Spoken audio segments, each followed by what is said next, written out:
জামাত ইসলাম নাম দিয়ে জামাতের নেতৃত্বে যারা রয়েছেন, জামাতের আমির পরিষ্কার বলেছে যে তারা ইসলামের নীতি আদর্শ অনুযায়ী রাষ্ট্র চালাবে না। কথা ঠিক না? না আপনারা শোনেন নাই? তারপর হিন্দু তারা যে প্রার্থী দিয়েছে কৃষ্ণ নন্দী, তাকে যখন সাংবাদিক প্রশ্ন করেছিল তখন তিনি বলেছেন জামাত ইসলাম তো ইসলামী দল না, আপনারা এটাকে ইসলামী দল বলে এটাকে ছোট করেন কেন? আপনারা শুনেছেন কিনা জানি না। কর্নেল অলি আহমেদ এখন জামাতের নেতৃত্বে জোটে আছে, তিনি পরিষ্কার বলেছেন জামাতের আমির বলেছে তারা ইসলামের নীতি আদর্শ শরীয়ত অনুযায়ী দেশ চালাবে না।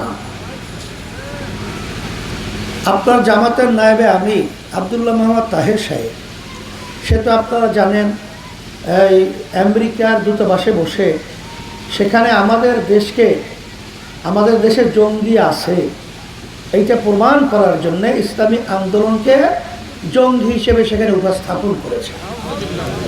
কিন্তু আমরা বাংলাদেশের ইতিহাসকে দেখেছি যে আওয়ামী লীগ হোক বিএনপি হোক কেউ কিন্তু কখনোই, যতই আমেরিকা ভারত বারবার চেয়েছিল যে আমাদের দেশে জঙ্গি আছে এইটা প্রমাণ করার জন্যে, কিন্তু আওয়ামী লীগও বিএনপিও কোনোদিন এটা স্বীকার করে নাই, বলে নাই যে আমাদের দেশে জঙ্গি আছে।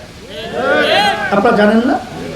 বারবার বলেছে আমাদের দেশে কোনো জঙ্গি নাই, আমাদের দেশে কোনো উগ্রপন্থী নাই। কিন্তু আজকে আফসোস, ইসলামের নাম দিয়ে আব্দুল্লাহ মোহাম্মদ তাহের সে যাইয়া ইসলামী আন্দোলনের ব্যাপারে উগ্রবাদী জঙ্গিবাদী আমেরিকার কাছে বলে আসে। আমরা ধিক্কার জানাই। আমরা কি আসলে জঙ্গিবাদী? আমরা কি উগ্রবাদী? আজকে ইসলামী আন্দোলন বাংলাদেশ প্রতিষ্ঠিত হয়েছে, আজকে প্রায় 38 বছর শেষ হচ্ছে। এই 38 বছরের ভিতরে আমাদের কার্যক্রম আপনারা দেখেছেন, আমাদের ভিতরে কোনো উগ্রতা ছিল?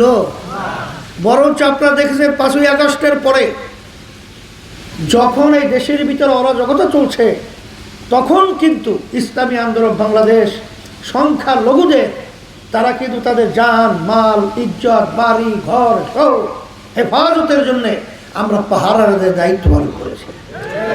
ইসলামী আন্দোলন উগ্র বলা হয় কেন? আমরা তো এই কথা বলতে পারি না। জামাতের আমির যেরকম বলেছিল, ছেলেরা সরো, মেয়ে বন্ধুরা এখন তোমরা আসো, তার পাশে বসিয়ে সেলফি তোলে এই মুরব্বী মানুষ বেপরদা মেয়েদের সাথে। এখন এটা তো ইসলামী আন্দোলন পারে না। আচ্ছা, মেয়ে এবং ছেলেদের ভিতরে চলার পার্থক্যটাকে আমরা করছি না আল্লাহ করছি? তাই আল্লাহ মাফ করুক, নাউযুবিল্লাহ। তাইলে এই বৈষম্য কি আল্লাহ করছে? আল্লাহ মাফ করুক, তাহলে ঈমান থাকবে?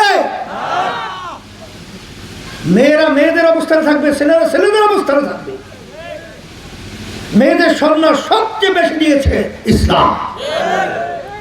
এই জন্য আমি বলবো যে এই ধরনের আচরণ তো আমরা করতে পারি না। আমি আমার ভাইদেরকে বলবো, আপনার হাতীবান্ধা এবং এই পাটগ্রাম আমাদের যে প্রার্থী দেওয়া হয়েছে সেই প্রার্থী আপনারা চেনেন, জানেন, শোনেন।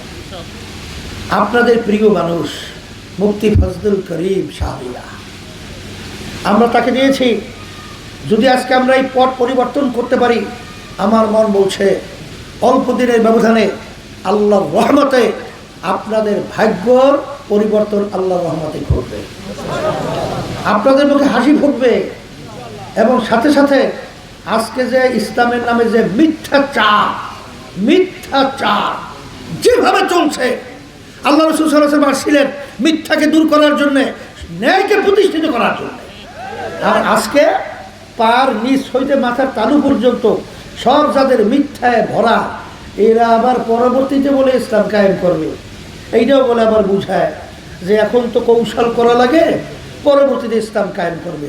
ইসলাম বাগে খাইছে, বাগে। ওই ইসলাম কোনোদিন আর ইসলাম হিসেবে আসবে না। এরা সম্পূর্ণ একটা ধোঁকাবাজি কথা। আর শরীয়ত কি বলে, ইসলাম কি বলে, বাস্তবে যেটা আমরা সেটাই বলবো, পরবর্তীতে ভিতরে কি আছে ওটা আল্লাহ জানে। কথা ঠিক কিনা? এখন জামাতের নেতৃত্বে যে জোট রয়েছে তারা পরিষ্কার বলেছে তারা ইসলাম প্রতিষ্ঠিত করবে না। বিএনপির সাথে যারা জোট রয়েছে তারাও পরিষ্কার কি নীতি আদর্শ বাস্তবায়ন করবে, তারাও ইসলাম প্রতিষ্ঠিত করবে না।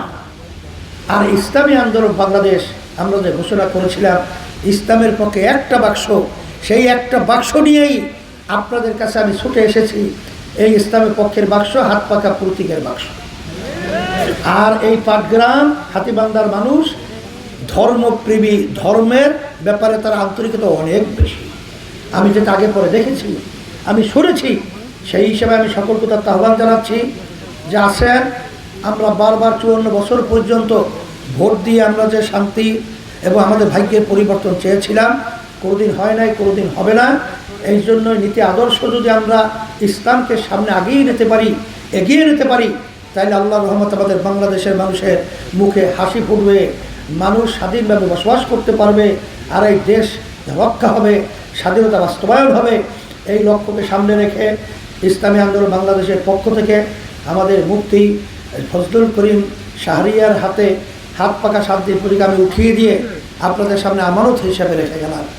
আল্লাহ রাব্বুল আলামিন যেন আমাদের শান্তির প্রতীক, হাত পাকা প্রতীকে শাহরিয়া ভাইকে যেন আল্লাহ বিজয় দান করেন। রব্বানা আতিনা ফিদ দুনিয়া হাসানা ওয়া ফিল আখিরাতি হাসানা ওয়া কিনা আযাবান নার বিরহমাতিকা ইয়া আরহামার রাহিমিন।